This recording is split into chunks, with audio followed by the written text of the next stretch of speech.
जन की बात हमारे साथ।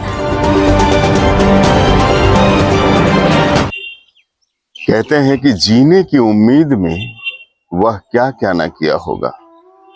जीने की उम्मीद में वह क्या क्या ना किया होगा। मरने से पहले वह 100 बार मरा होगा। जीने की उम्मीद में वह क्या क्या ना किया होगा। मरने से पहले वह 100 बार मरा होगा। टूटी हुई होगी उम्मीदें, मन हारा होगा। पस्त उसका हौसला होगा, तब उसके जीवन का यही अंतिम फैसला होगा। तब उसके जीवन का यही अंतिम फैसला होगा। नमस्कार मित्रों, मैं आज जो किस्सा आपके साथ साझा कर रहा हूं, उससे हम, आप और हमारे भारत का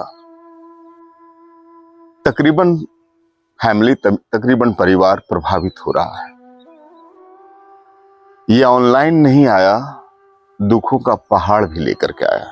कुछ उम्मीदें लाई, किसी के सपने पूर्ण हुए तो किसी के परिवार बिखर गए। जी हाँ, मैं ऑनलाइन गेमिंग की बात नहीं कर रहा हूं। अभी ऑनलाइन गेमिंग के किस्से तो आपने सुने होंगे कि सीमा पार करके हमारे भारत आ गई। अब क्या सच है क्या झूठ है, लोग उसको जासूस कह रहे हैं, तो कोई प्रेम में विहल राधा की तुलना कर रहे हैं। तो मैं अभी उसका किस्सा नहीं कहना चाहता, मैं उसकी बात फिर करूंगा। लेकिन मैं अभी जो आपको वाकया सुना रहा हूं, वो वाकया से हम और आप, भारत का हर मध्यम परिवार प्रभावित हो रहा है। और आज भारत के हर परिवार में एंड्रॉयड मोबाइल है तकरीबन। खास करके मध्यम परिवार में तो हर हाथ में एंड्रॉयड मोबाइल है, अन्य तो परिवार में 1 या 2 एंड्रॉयड मोबाइल तो निश्चित ही होंगे। हम कभी इंस्टाग्राम चेक करते हैं, हम कभी फेसबुक में रील देखते हैं, तो हम कभी यूट्यूब देखते हैं। ये सिलसिला चलता रहता है और उसी के बीच बीच में कई प्रचार आते हैं और उन प्रचारों के लोभ में कभी ना कभी हमारा कोई ना कोई फैमिली फंस जाता है।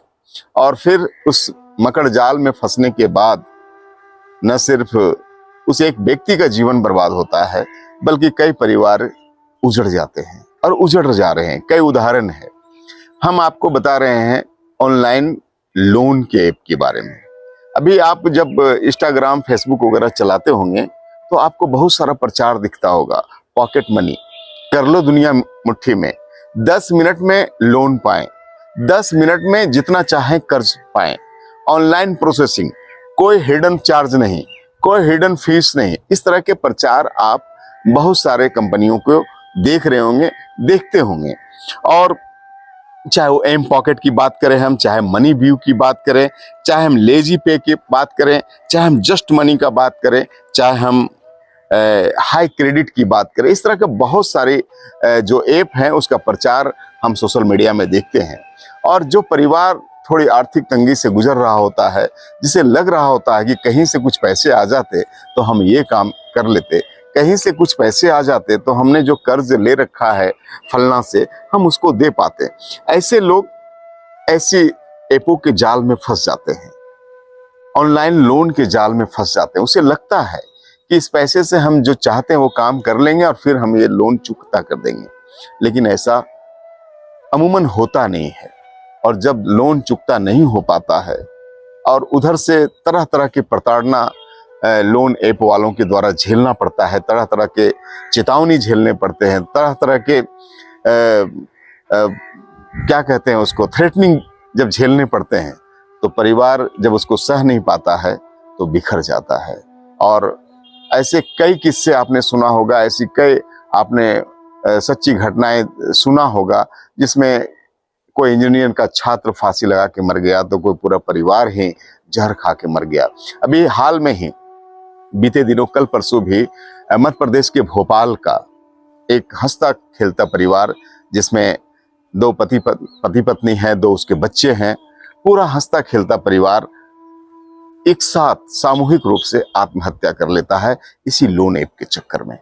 जी हाँ, हम बात कर रहे हैं भूपेंद्र विश्वकर्मा और उसकी पत्नी ऋतु राज के बारे में। भूपेंद्र विश्वकर्मा जो 38 वर्ष के हैं, भोपाल में रहते हैं, वो इंश्योरेंस कंपनी में काम करते हैं, लेकिन उसे कुछ पैसों की आवश्यकता थी और वो इन्हीं सारे ऐपों के चक्कर में वो लोभित हो जाते हैं उसके प्रचार में, और वो एक ऐप से 17 लाख रुपए का लोन ले लेते हैं। चुकता नहीं कर पाते समय पे, तरह तरह की चेतावनी, तरह तरह की थ्रेटनिंग झेलते हैं।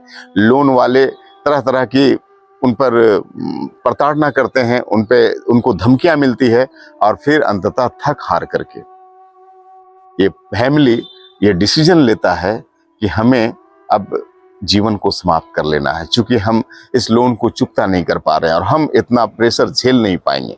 तो भूपेंद्र विश्वकर्मा ना सिर्फ अपनी पत्नी रितु बल्कि अपने 9 साल के बेटे ऋतुराज और 3 वर्ष के ऋषि राज के साथ सामूहिक आत्महत्या का फैसला कर लेता है।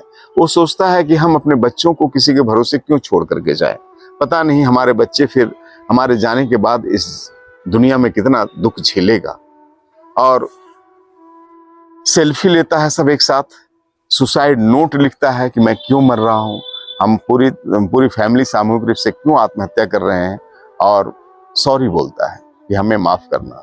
सिर्फ एक विनती करता है, सिर्फ एक इल्तजा करता है कि हमें हमारा जो पूरी फैमिली है, हमारे जो बच्चे हैं और हम पति पत्नी है, इसका दाह संस्कार सामूहिक रूप से हो, एक ही चिता में हो, बस यही निवेदन है। और रात में खाना खाता है, सल्फास की गोलियां खाता है और फंदे में बच्चों के साथ झुल जाता है। यह लीला अपनी इस दुनिया से समाप्त कर लेता है। एक सिर्फ वानगी है मित्र, ऐसे कई किस्से हैं। अभी बेंगलुरु का एक छात्र तेजस इसी लोन के चक्कर में, इसी ऑनलाइन लोन के चक्कर में अपनी जान गंवा बैठा। और बहुत सारे किस्से हैं। इंदौर का अमित जादव, वो भी इसी लोन के चक्कर में अपना जीवन गंवा बैठा है। जबलपुर का रविशंकर बर्मन, ये सिर्फ मध्य प्रदेश की बातें मैं बता रहा हूँ, पूरे भारत में ऐसे सैकड़ों फैमिली हैं जो इस ऑनलाइन लोन के चक्कर में अपना जीवन बर्बाद कर चुके हैं, अपनी फैमिली को बर्बाद कर चुके हैं, अपना जीवन समाप्त कर चुके हैं। तो मेरा सिर्फ आपसे ये निवेदन है कि सबसे पहले तो आप ऐसे ऐपों के चक्कर में ना पड़ो, ऐसे लोभित प्रचार के चक्कर में ना पड़ो, ऐसे ऑनलाइन लोन देने वालों के चक्कर में ना पड़ो। अगर आपको कर्ज की आवश्यकता भी है तो आप सरकारी बैंक है, हमारे यहाँ बहुत सारे हैं, आप वहाँ जाइए। आप वहाँ थोड़ी देर लगेगी, हो सकता है प्रोसेसिंग में थोड़ा सा लेट होगा, लेकिन आपको वहाँ से कर्ज मिल सकता है।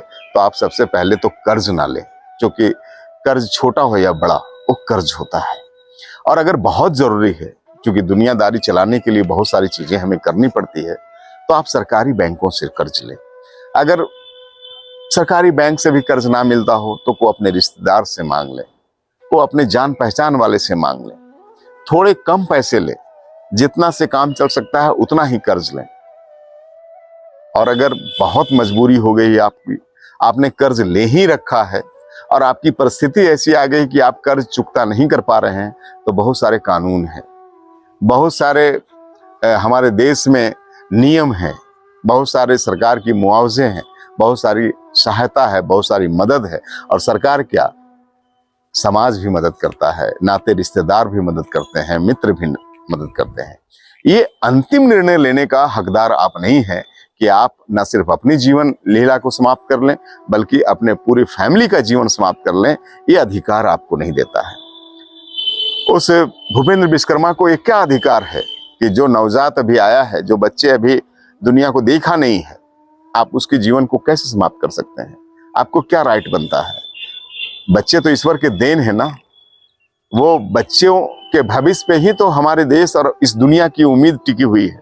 अभी मैं एक और कहानी सुनाऊंगा जो जम्मू कश्मीर से रिलेटेड है, और वो कहानी ऐसा है कि एक 12 वर्ष का बच्चा एक ऐसा आविष्कार करता है कि आने वाले दिन में दुनिया उसके चमत्कृत होगी। मैं अगले एपिसोड में आपको बताऊंगा। तो हमारा ये कोई अधिकार नहीं है, ठीक है, हमने अपने बच्चों को जना है, लेकिन हमारा अधिकार नहीं है कि हम उसकी जान ले लें।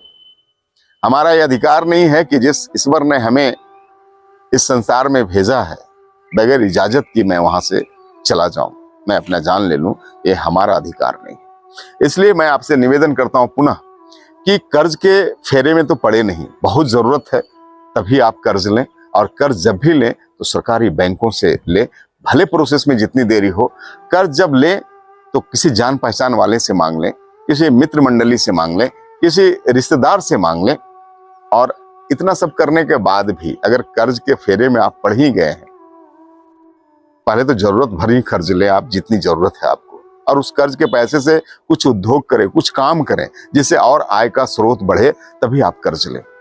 और अगर आपने कर्ज के जंजाल में पड़ ही गया है तो आप आत्महत्या वाला विचार त्याग दें, आप अपनी जान लेने वाली विचार त्याग दें, आप अपने परिवार को मार देने वाली विचार त्याग दें। हमारे देश में सरकार ने बहुत सारे कानून रखे हैं, बहुत सारी मदद के सहूलियतें रखी हैं, आप उसको ट्राई करें, आपको जान देने की आवश्यकता नहीं पड़ेगी। हो सकता है वो जो बच्चे की जान भूपेंद्र ने लिया है, वो बच्चा पता नहीं आगे बढ़ करके क्या बनता कि भूपेंद्र की पूरी दुनिया ही बदल जाती। ऐसा कौन जानता है? कौन जानता है कि उस बच्चे के जहन में, उस बच्चे के भविष्य में ईश्वर ने क्या देकर रखा है। लेकिन आपने अपने बच्चे की जान ले ली, अपना पूरा परिवार बिखेर दिया। ये कहीं से भी उचित नहीं है, ये पाप है। तो किसी के भी मन में अगर ऐसे विचार आते हैं तो ईश्वर को याद कीजिए, योग प्राणायाम कीजिए और उसके निदान की, उसके सहूलियत की आप कोशिश करें, रास्ता तलाशें। मैं समझता हूं कि इस दुनिया में कोई ऐसी बीमारी नहीं है, इस दुनिया में कोई ऐसी समस्या नहीं है जिसका समाधान नहीं है। जिंदगी के मसले से हार जाया नहीं करते, यूं ही खुद अपने कातिल कहलाया नहीं करते। जिंदगी के मसले से हार जाया नहीं करते, यूं ही खुद अपने कातिल कहलाया नहीं करते। सब बुरे हैं माना, सब बुरे हैं माना, कोई तो अच्छा होगा। सब बुरे हैं माना, कोई तो अच्छा होगा। यूं ही सभी से मुंह मोड़ करके यूं दुनिया से जाया नहीं करते। यूं ही सभी से मुंह मोड़ करके यूं दुनिया से जाया नहीं करते, यूं दुनिया से जाया नहीं करते। नमस्कार मित्र, मुझे विश्वास है कि मेरा यह संदेश आपको छू गया होगा और मेरा यह संदेश आपको अच्छा लगा होगा। मैं किसी का दिल नहीं दुखाना चाहता, मैं किसी को तकलीफ नहीं पहुंचाना चाहता, लेकिन मैं ये मानता हूं कि कठिनाइयां चाहे जितनी बड़ी है, समाधान ईश्वर ने उससे और अच्छा, उससे और खूबसूरत, उससे और बड़ा छोड़ करके गया है। हमें जरूरत है धैर्य रखने की और उस समाधान को तलाशने की। नमस्कार।